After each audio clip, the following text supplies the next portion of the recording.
Hi again then guys, and welcome to another speed build on Forza Horizon 3 in particular, and this time we're tuning up a vehicle which, despite being a Ferrari, which is typically a pretty popular brand on racing games to say the least, this particular car, from what I've seen at least, doesn't seem to be as popular.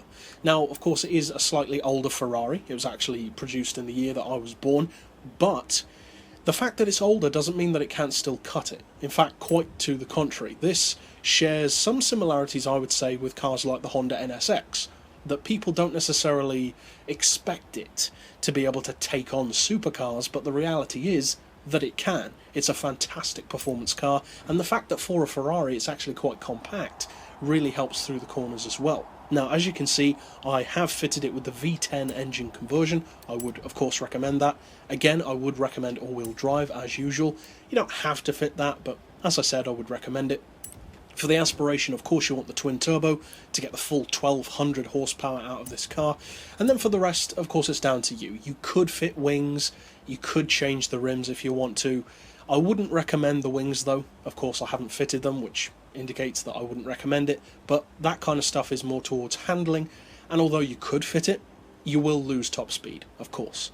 For the rest, though, fit all of the racing parts to the car, so your brakes, your suspension, your weight loss, increase the power, obviously, as much as you can, drop the weight down as low as you can, all that kind of good stuff. Now, this tune is, incidentally, on my storefront, so you can use the keywords down below to find that, but for now, the benchmark is pretty good.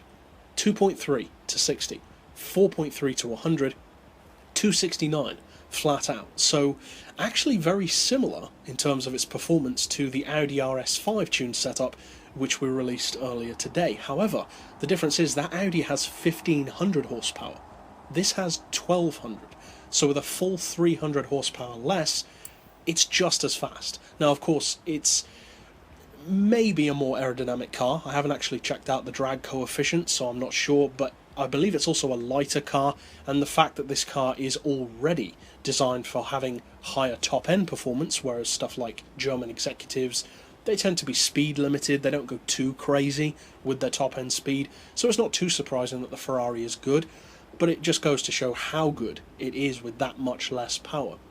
Now, as far as the gearbox, I would recommend a final drive of 3.12, then individual gears of 2.9, 1.99, 1.5, 1.17, 0.95 and 0.78.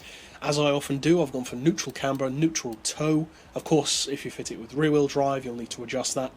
As far as caster, we've got that on 4 degrees. You could go higher if you want it to be a bit stiffer, and vice versa, of course, take it lower if you don't. Anti-roll we've got on 24 and 25, springs on 156 and 225, and I've opted for the lowest ride height. Dampers we've got on 12, 17, 5 and 7. Aero doesn't apply, and finally for the diff, I've got 100% on acceleration, as I would usually have, 0 on decel, and for this particular car, a very, very tail-happy setup of 85% bias to that back end. But having that 15% go into the front really makes a big difference off the line, and of course off-road as well. If you find it a little bit too tail happy though, don't be afraid to put that down to 80 or even 75 or even 70. So as I said, this tune is on my storefront, but for now let's actually take this car out on the street to see what it can do. Now, as I mentioned earlier, I would often put the Ferrari F355 up against vehicles like the Honda NSX. It has that same kind of slightly understated but still very respected high-end super sports car feel. But as well as the NSX, it's also a great rival for the Lotus Esprit, and in particular my favourite car of that whole bunch, the Venturi Atlantic.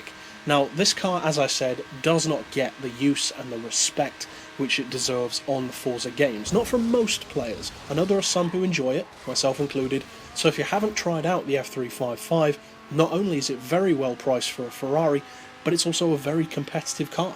So, of course, I'd recommend trying it out, and if you enjoyed this tune, there are plenty more to check out on the channel. But for now, as always, thanks for watching.